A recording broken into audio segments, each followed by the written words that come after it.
What you will see now online is every day scores of people going, I've just read The Deficit Myth, or I'm halfway through The Deficit Myth. It's amazing. It's mind-blowing. You got to read it.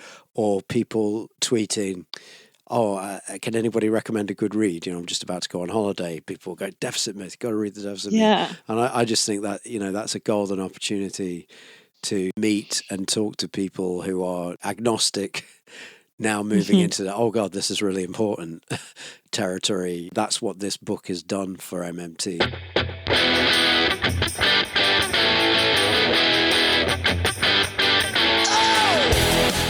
This is the MMT Podcast with Patricia Pino and Christian Riley.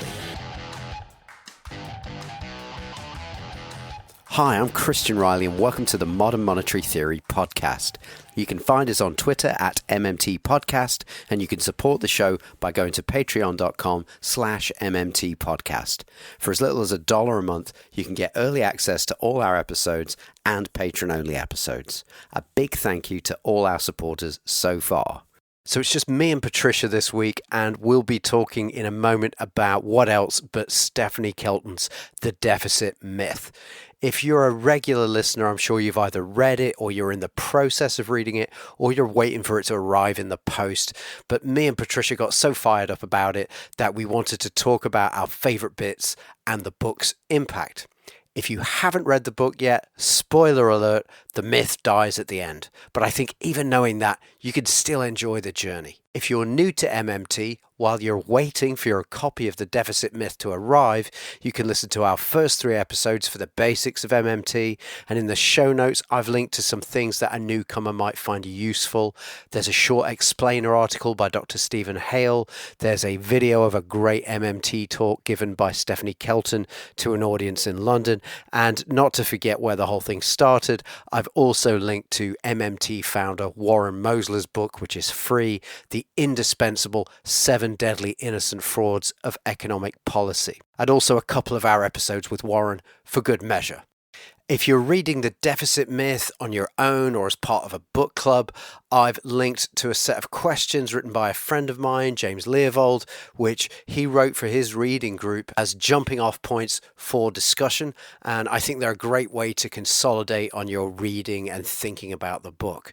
In terms of upcoming online events, our friends at the Gower Initiative for Modern Money Studies are hosting a Zoom seminar with one of our previous guests, Phil Armstrong, on the post-COVID economy. And that event takes place on August the 8th at 6 p.m. to 7:30 p.m. UK time. It's free to attend, but you have to register so that they can send you a Zoom link. So I've linked to where you can do that. And I know that Phil is planning to go over the MMT basics with a view to getting people to understand how we can move towards a sustainable green economy, provide jobs, essential universal basic services, and tackle poverty and inequality. So if you've got MMT curious or econ curious friends, that'll be a great one to invite them along to. Phil also happens to be the guest on our next episode, which should be out on our Patreon feed by the 5th of August and then out to the public a week later. If you're not already, you can become a patron of our podcast for as little as $1 a month, which is 76 British pence at the time of recording. And no matter what level of support you give us, you get early access to all our shows and patron-only episodes where you can ask me and Patricia MMT questions. Your financial support really helps keep us and the show going, but your support in other ways, whether it's by recommending us to other people or just listening and thinking and spreading the word, really helps not just us, but hopefully everybody as we endeavor to give people the information and the insights that they need to make the case for moving towards a rational economy where poverty, inequality, and criminally under-resourced public services are understood as totally unnecessary political choices that we can and should reject at the earliest opportunity. So thanks as ever for listening. Let's dive in. Welcome one and all to the MMT podcast. I'm Christian Riley here with the wonderful Patricia Pino. How are you doing, Patricia? Hello, not too bad. Thanks. How are you? I am very, very well. It's an exciting time for MMT. Stephanie Kelton's book, The Deficit Myth, has been out for a month or so. It quickly became a New York Times bestseller, quite right too. It's a great book, so we just wanted to unpack it a little bit. So I'm going to kick things off and say, obviously, everyone's going to read this book, and so they should. It's a perfect one-stop shop. It's up there with 23 Things They Don't Tell You About Capitalism, and all the Debt by David Graeber. It's going to become one of those classic books that everybody's going to have to read. And so I'd say it's a perfect one-stop shop. It answers most, if not all, entry and intermediate level questions about MMT, but it's also a book that has and will continue to inspire people to want to understand economics, which I think is what we always need more of, because the way we as an electorate think about money holds us back from solving really urgent life and death challenges. So this book couldn't have come at a better time. Patricia, do you have any first impressions about the book that you would like to share before we dive in? I think it's probably one of, if not the most accessible economics book I've read. She just tells it as it's a very easy story to get into, and she kind of eases you into the not so much of what is MMT and the theory, but first of all in kind of laying the grounds for why it matters. Why is what you're reading so important, and why you should carry on reading. Yeah, I think that's vital, is to establish the stakes. And it's hard to do that without sounding like, look, if we don't get this right, things are going to go pretty bad. We're already in a bad place in terms of like right-wing populism and the planet. And, and there's this one thing that's holding us back. It's this myth, this story that we're telling about the way money works. So the way she gets into it, so let's talking about the intro, is she describes a bumper sticker that she saw in 2008. So it's the height of the global great financial crisis. And a lot of people's journeys into wanting to understand economics began at that point as well, I think. And so she sees this bumper sticker. And the image on the bumper sticker is the image on the cover of the US version of the book, which is Uncle Sam turning out his pockets, and the pockets are empty, and the inference being that America has run out of money. And that's a fallacy that's been repeated at the time was repeated by President Obama in the States and by UK Treasury Secretary Liam Byrne. And it created this world that we're still in, frustratingly, where the public are being encouraged to beg the government to spend less and share social media posts and put stickers on cars to get the message out there that the government's overdrawn and it needs to spend less. And public spending was cut and people died as a consequence. And this is the same public that right up until today can't figure out why our incomes and our living standards have plummeted. And it's because we, the public, have fallen prey to this pernicious deficit myth. So this is a big question to kick things off, P. Can you say what the central deficit myth is? Because there's a number of myths in the book, but what would you say? Well, the deficit myth is that this idea that governments are like households, that government budget is like a household budget, and that therefore that deficits have to be financed in the way that households finance a deficit, like borrowing money or basically getting a second job and obtaining income from somewhere before they spend it. And so what Stephanie is basically outlining is that it's the complete opposite, that governments are effectively the opposite of households when it comes to their the way that their economy operates, and that the government is a currency issuer and that households are currency users, which is the overall message that we've had in this podcast for the last 60 episodes, I guess, yes. Which I hope that, listeners, that has sunk in with listeners. But the way it's really encouraging to see how many people who had never been introduced to modern monetary theory have talked so enthusiastically, the reception that this book has gotten from people all over social media is so positive, and certainly a big leap forward in making this mainstream. And exactly, and that's how she kicks things off in the book. She talks about that. She says there's going to be I'm going to talk about a number of myths here, but the key one is that the government government budgeting should be like a household. It's a complete myth. And we should say, in case there's anybody new listening, I would say our first 3 episodes are a good intro to MMT. We take it at a steady pace and talk in language that everybody can understand, hopefully. But one thing that you might not know if you're newish to MMT is Warren Mosler, the founder of MMT, who we've done a number of episodes with, wrote a book called Seven Deadly Innocent Frauds of Economic Policy. Seven Deadly Innocent Frauds of Economic Policy, and it's got a similar structure to the deficit myth in that he goes, fraud number 1, fraud number 2. So he says it the wrong way first and then corrects it. And Stephanie does that in this book as well. Myth 1, myth 2. Stephanie does 6, I think. Warren does 7 because of 7 deadly innocent frauds. And Warren calls them innocent frauds because it's his rhetorical tactic, which is, okay, so there's 2 choices. If you either don't know how it works, and you should because you're in a position of authority. When say Margaret Thatcher says the government doesn't have any money of its own, the government can only use taxpayer money, which is a complete fallacy, and that's something that Stephanie drills into early on in her book. In fact, it's the other way around. The government is the monopoly issuer of the currency, and we use that currency. If there's not enough of it to give everybody a job, it's because not enough of it has been spent into existence, or too much of it has been taken out of existence via taxation.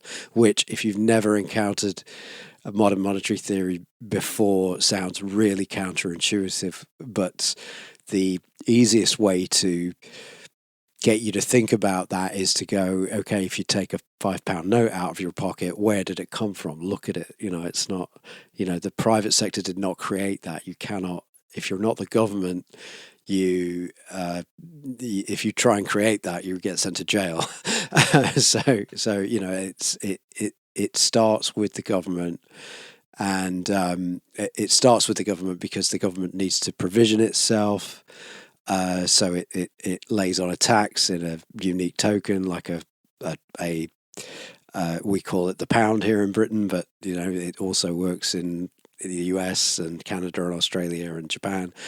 They have their own currencies, and you can only pay taxes in those currencies, and that means you now need to earn at least some dollars or pounds or yen to settle your tax bill. Nothing else will do. You can't create it, otherwise you go to jail. So anyway, I'm rambling on, and there's also this powerful observation in early on in her book, in The Deficit Myth, that is that about Thatcher? No, she does have a good go at her in a kind of Warren Mosler-esque way. I would say she's too kind to her, I think. Well, okay. That's what I mean. She gives her the benefit of the doubt, exactly, which is kind of, I think that's why I say Mosler-esque, because Warren is going, okay, so if you're going to say it this way, you either don't understand it, which is bad, or you do understand it and you're lying about it, which is, which is it? You know what I mean? There's no third option, and I think that's what she's doing when she talks about Margaret Thatcher saying there is no such thing as public money, there's only taxpayers' money, and she couches it in this. Well, why would she say such a thing? Which I just think it leaves that that it leaves it ringing there, Yeah, well, it leaves the reader to make their own conclusions, But Yeah. I think we would be very naive to think that, she. I believe Margaret Thatcher was wrong about a great many things, but she was not a foolish woman. She knew exactly what she was doing. I think, and I would be surprised if she had not engineered those words and chosen those words carefully to instill in the population a sense of limitation and hopelessness, at the extreme end of that. So, yeah. But yes, so but I'm glad she mentions it, because it's something that she mentions often on social media, and should be highlighted. So there are a couple of myths which I guess apply a little bit. I mean, they apply in general, but they are more pertinent to what they usually mention in the States. Because, for example, the fifth myth is that, she says, is that deficits make the United States dependent on foreigners. So, as we know, in America, there's always this narrative, and I think it's mostly to do with trying to make people afraid of countries like China, and try to pretend that, oh no, we are at the mercy of China because China holds a lot of dollars. And they try to pretend that that China is lending the US dollars for some reason. So she goes and dispels that myth straight away. In the UK, of course, they don't use that narrative as strongly here as they use there, I guess, but it's still important. We're talking about the thing that comes up in MMT a lot, which, for instance, some very smart people who, I would say we're both in awe of, like Professor Steve Keen, doesn't agree with that. And it's this idea that exports are costs in real terms and imports are benefits in real terms. So to me, that seems obvious, in real terms. So we separate real from nominal. Nominal is money. Nominal wealth is money, and real wealth is things, cars, food from overseas, things like that. When we get sent that stuff, we are benefiting from that.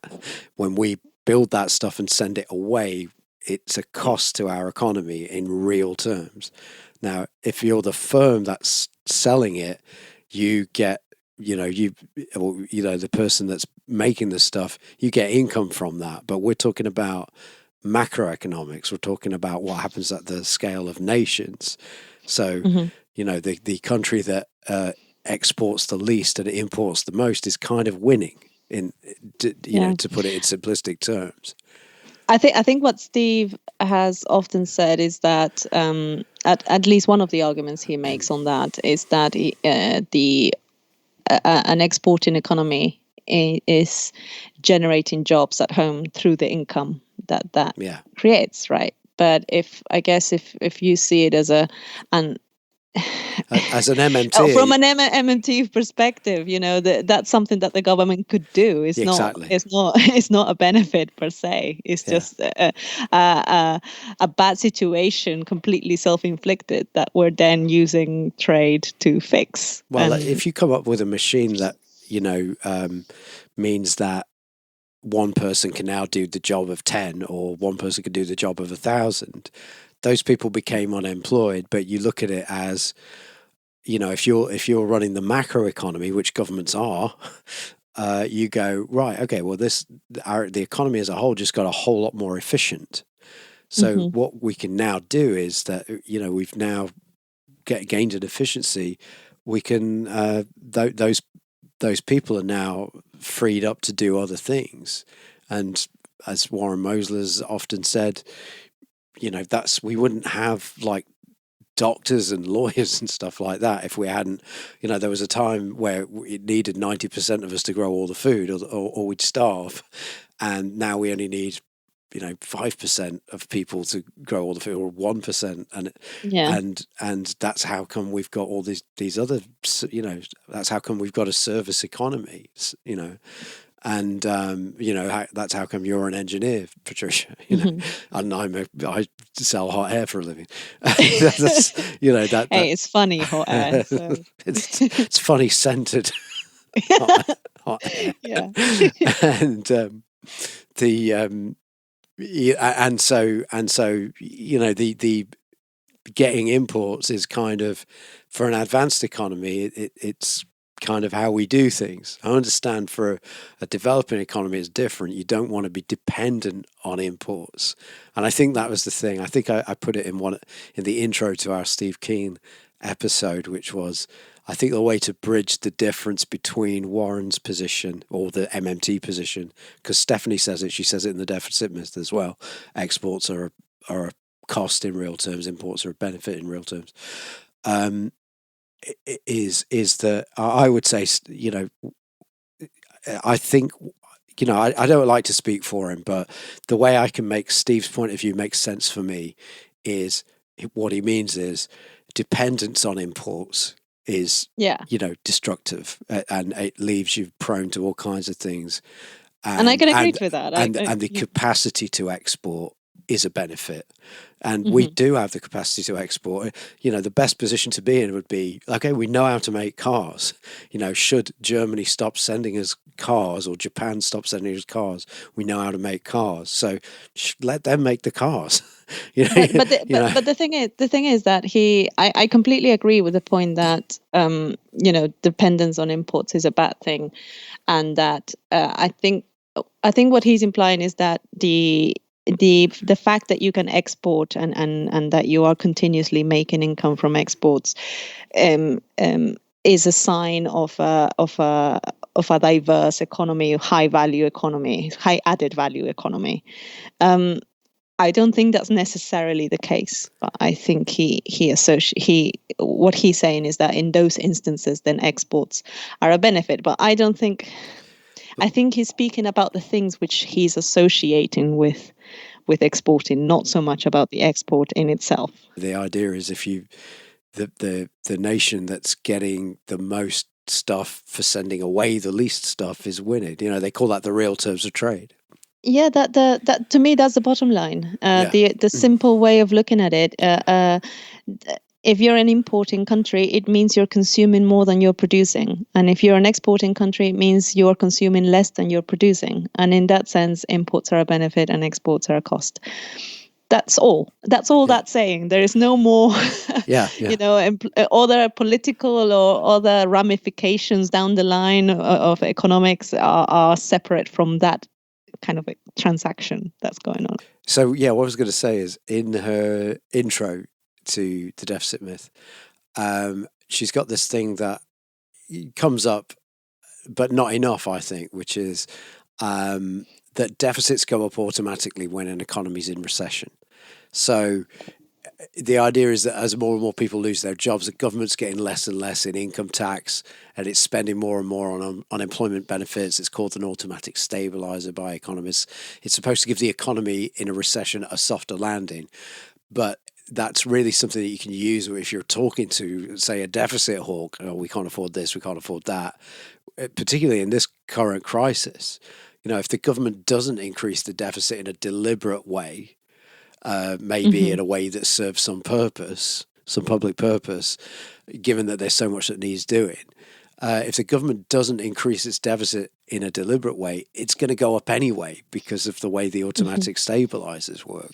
So the choice is not between bigger or smaller government deficit.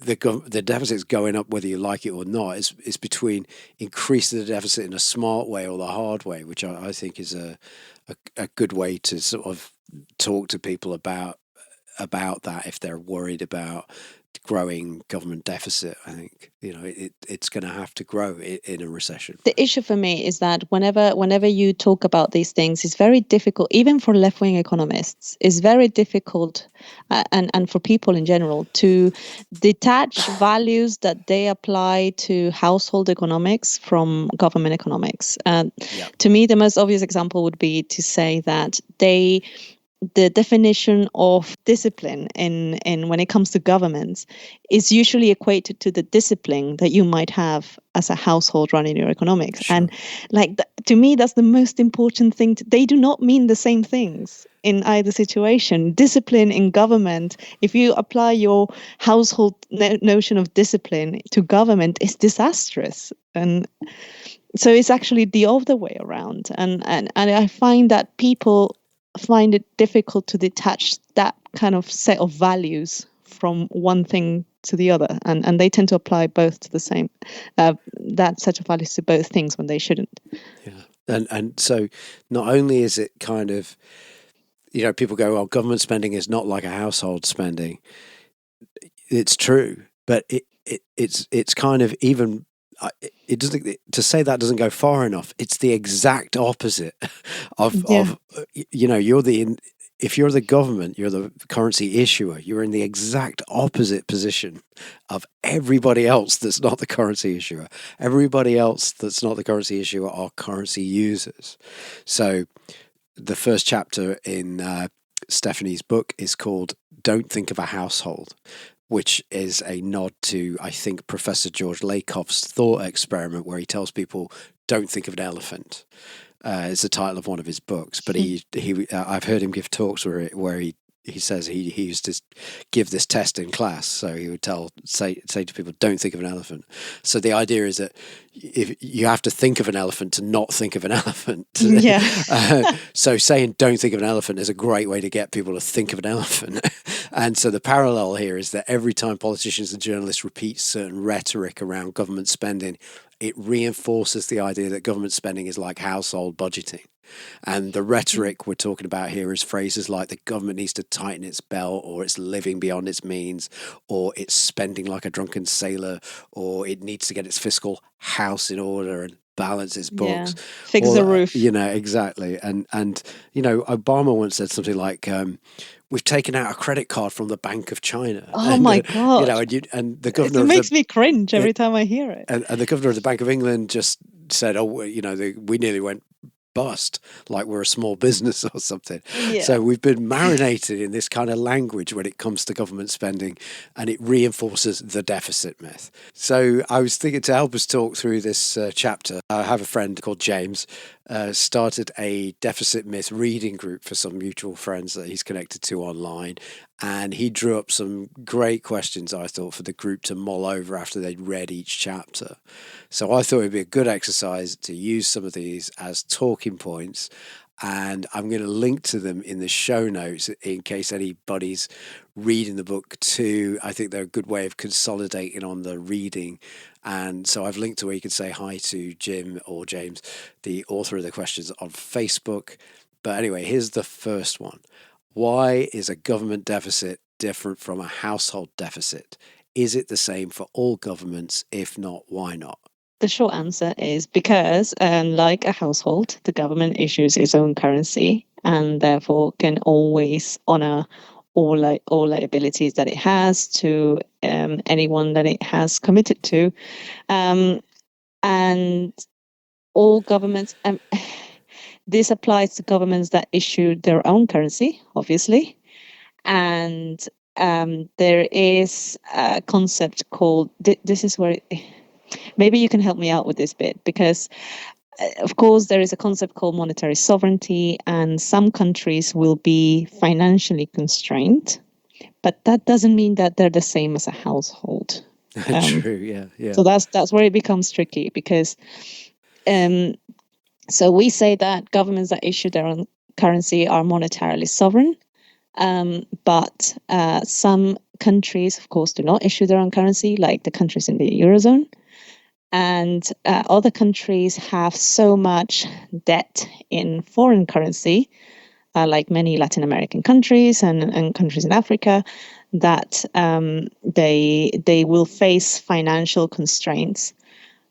But I wouldn't say that they're the same as a household. I think of all those countries, probably the Eurozone countries resemble more of a household than the others, mainly because they have absolutely no power to issue their own currency, whereas the other countries at least have their own currency alongside the other foreign currency debt liabilities. So maybe you can clarify that. Okay, so first of all, why is a government deficit different from a household deficit?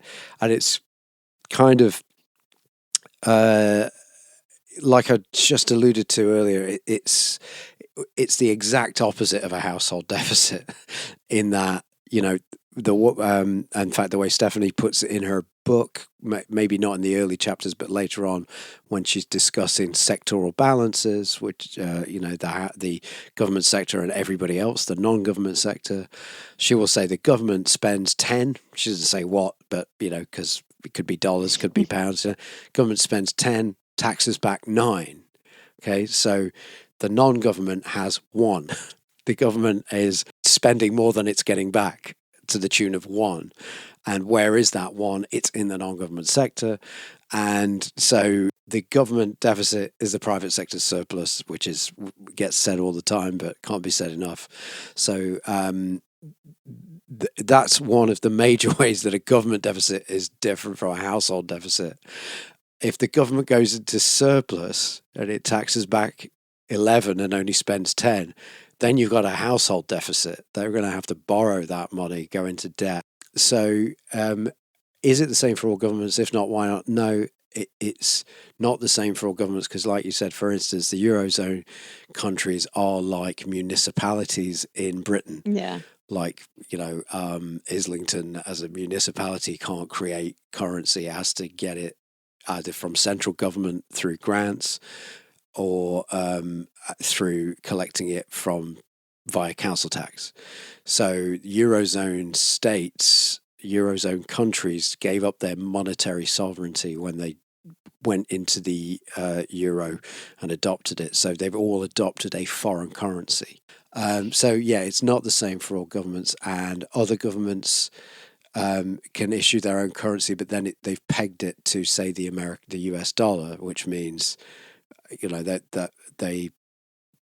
there is a chance that they could go broke. So then the next question is, how does a government deficit create a corresponding surplus for the private sector? Which is, I kind of rambled my way into that one anyway.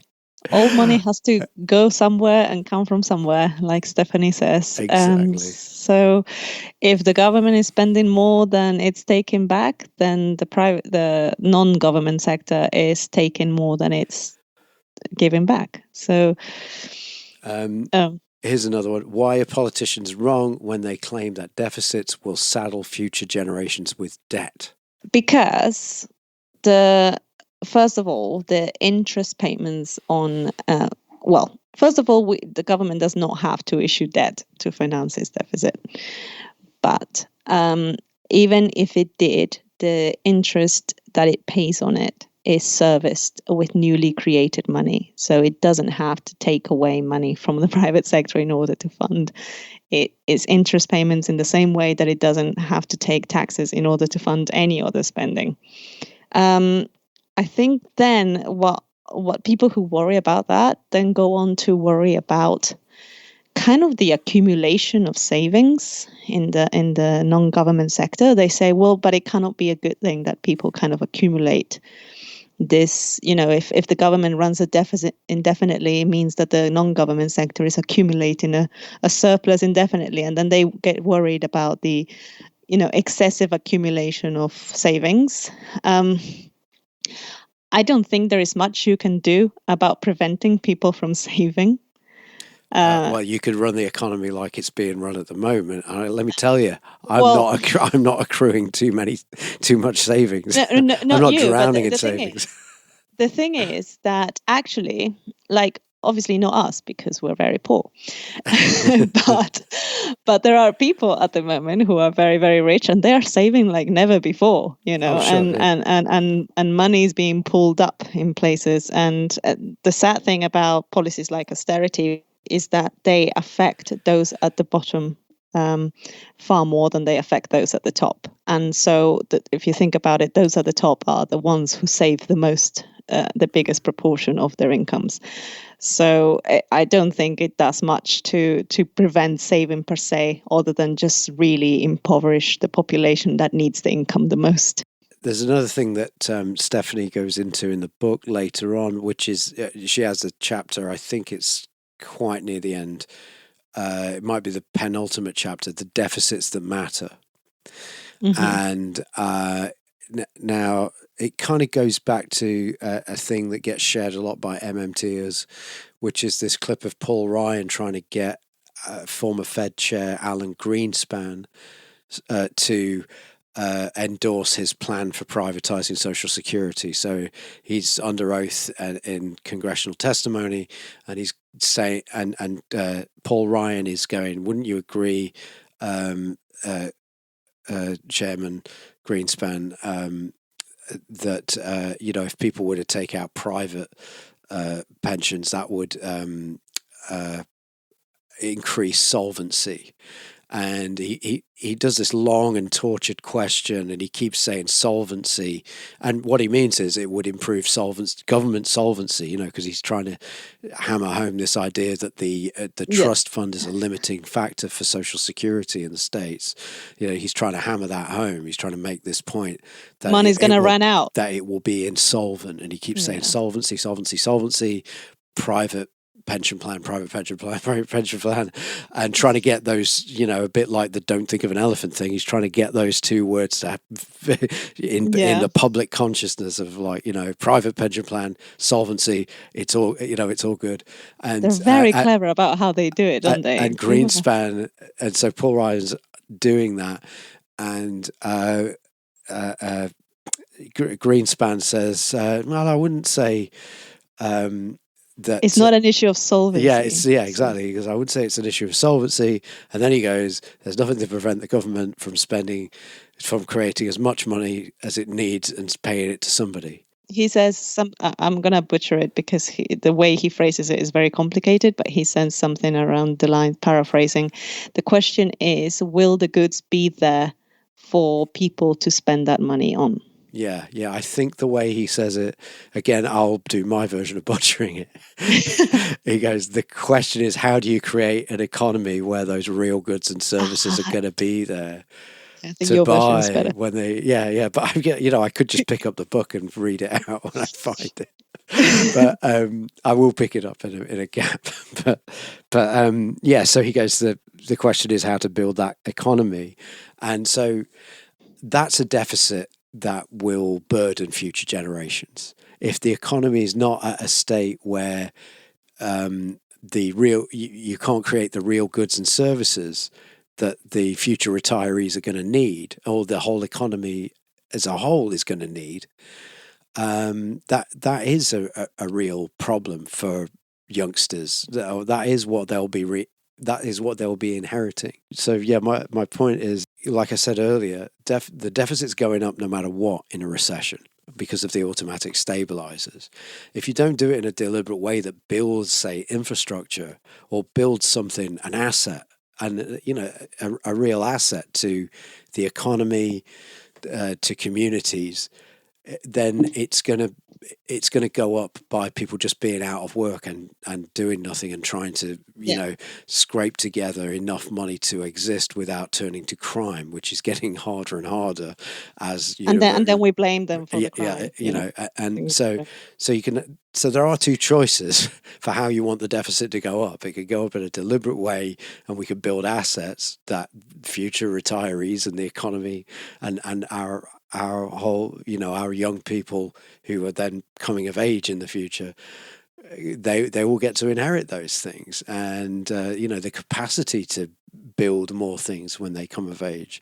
Or you can have this fallacious idea of saving for a rainy day, like a government that actually issues currency, saving for a rainy day, not putting the money into, say, the NHS, and then something like COVID coming along, and at least we saved a load of money, didn't we? Yes, and now we've got no capacity in the NHS to keep people alive, or we saved a lot of something that we cannot run out of. So it does come down to that success. Exactly. that saving nominal pounds is nothing compared to the destruction that you're going to do by not saving the real assets, by not preserving them. So what was the quote?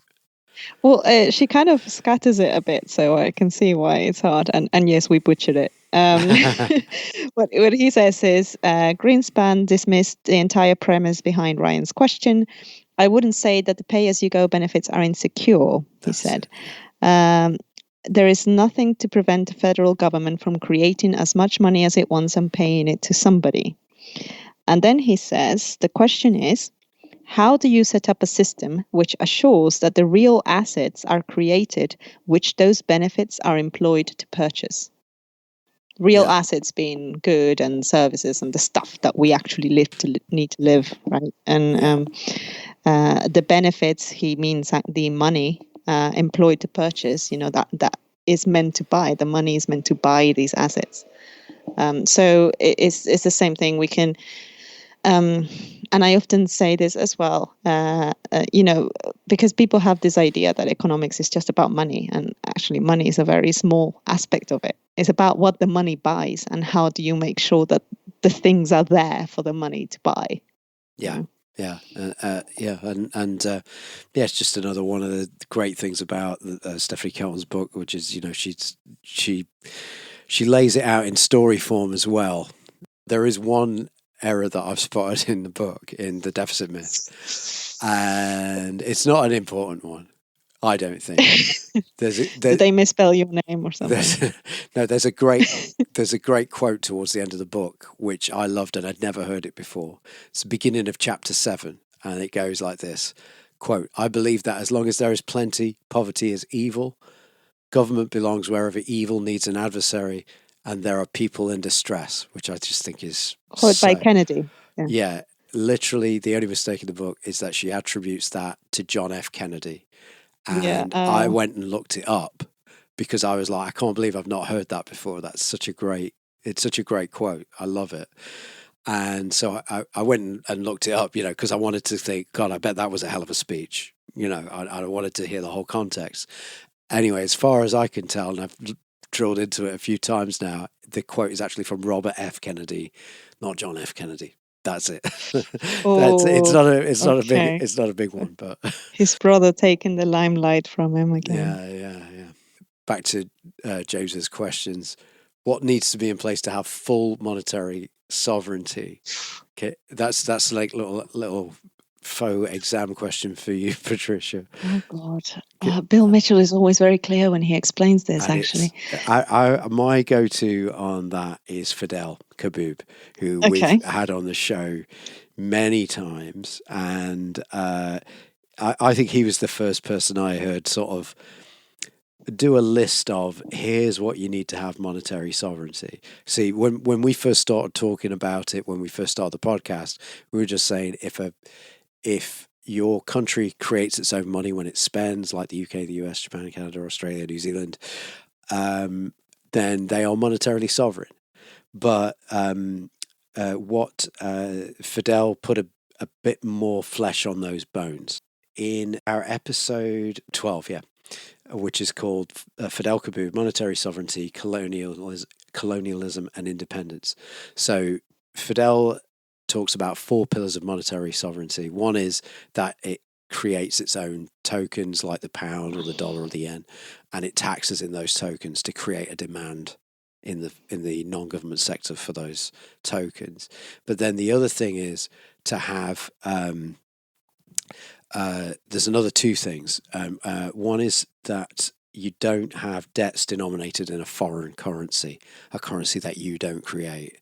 If you've got that going on, then you're still you do have some monetary sovereignty. You could probably definitely employ all the domestic population. There doesn't need to be any unemployment if you can create your own money and tax it out of existence. But you're still not going to be able to control your own political agenda to the extent so I wouldn't call that full monetary sovereignty. And then the other thing is, if you are dependent on foreign for a crucial input to the economy, if you're dependent on other countries exporting it to you, which is where the dependency on imports it can be a crippling thing for a country, and that's what we've seen in, say, Venezuela. So even though they have their own currency, that somebody like Fidel would say they're not fully monetarily sovereign because they don't have like food sovereignty and energy sovereignty, and they also have large debts denominated in dollars, US dollars. So and then the other thing, and maybe we'll round off on this one, P, that my friend James asked, which is, why does taxing and borrowing come after spending? Why is this relevant anyway? And of course, you've got a history with this question, because I think it's our episode number 2 is like you talking about you waking up in the middle of the night and going, oh my God, taxes don't fund spending. They have to spend first. The government has to spend first. And of course, your partner at the time who's sleeping next to you didn't appreciate it. Yeah. Who would? I mean, I can't blame him. Yeah.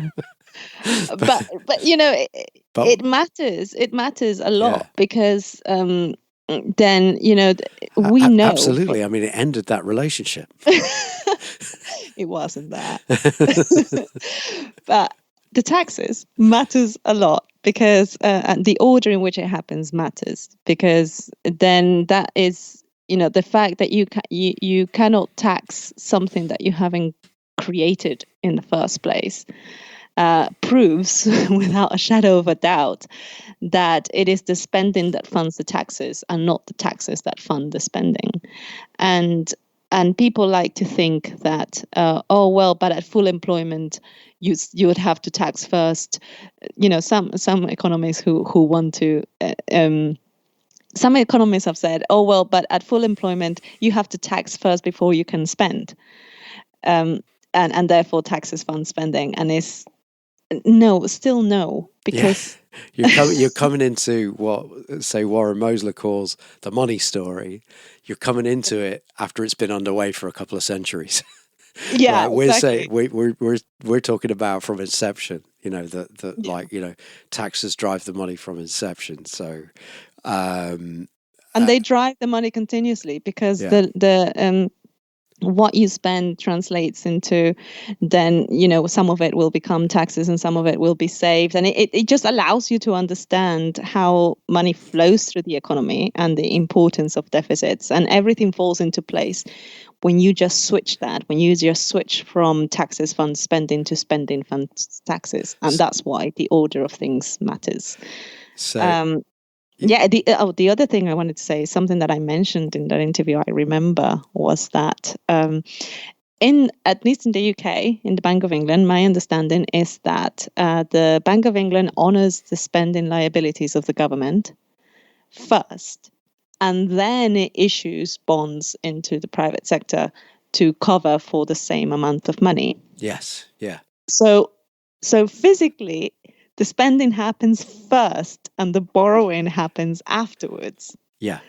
So it's irrefutable. Yeah, well, I think this comes under the category of many things that I really like about the deficit myth that we haven't talked about before. And it's that Stephanie uses this acronym TABS, which is the conventional way of viewing government spending. Taxing and borrowing comes first, and then spending comes after that. TABS, TABS. And that's the wrong model. It's not how it works. And the reality is, if you're the issuer of the currency, the right way around is STAB. Spending comes first, and then the private sector now has the money to pay its taxes, or for you to quote unquote borrow it back. So, and then the skeptic will go, "Well, prove it." Just because it's an acronym doesn't mean it's a fact. But it just has to be true on a point of logic. If the issuer of a thing has to get it out there before it can collect it back. I sell tickets to my shows sometimes when people are allowed to sit together without masks, and I don't go out there in the world and try and find tickets in order to sell them again. I issue the tickets into existence. I'm the issuer. They might be worth £10, they might be worth £20. I'm the monopoly issuer. I decide that stuff, what you have to do to get it, which is the same as money. and then when you return it to me, even though it's worth £10, when I get it back, I rip it up. I don't need it now. You know what I mean? What am I going to do with it? I've taxed it back off you. The transaction's over. Yeah. Rip. It's gone. You know? So in tabs, the government can go bankrupt, and you need to wait for the money to come in before you spend. In Stab, the government cannot go bankrupt, and you don't have the taxes can be destroyed while you create newly created money every time you spend. So they just the difference is enormous in that they outline completely different limitations to government spending. I think that is an excellent place to leave it, Patricia. So we'll do more of these episodes as time permits, unpacking the deficit myth, and we hope you enjoyed it. Talk to you soon, Patricia. Right. Bye, everybody. Bye.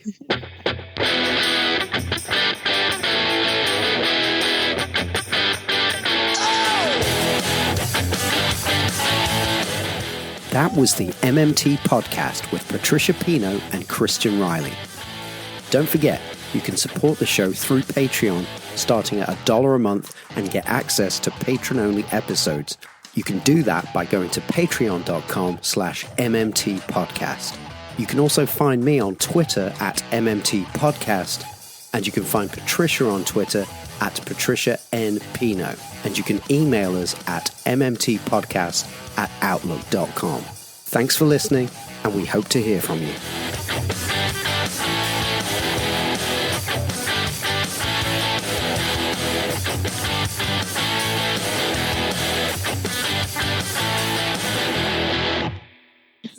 I have a friend called, I do have a real friend, I'm going to give out his name now. Okay. So you can believe me that I actually have a friend. in spite of MMT being the only thing I talk about. So I got this.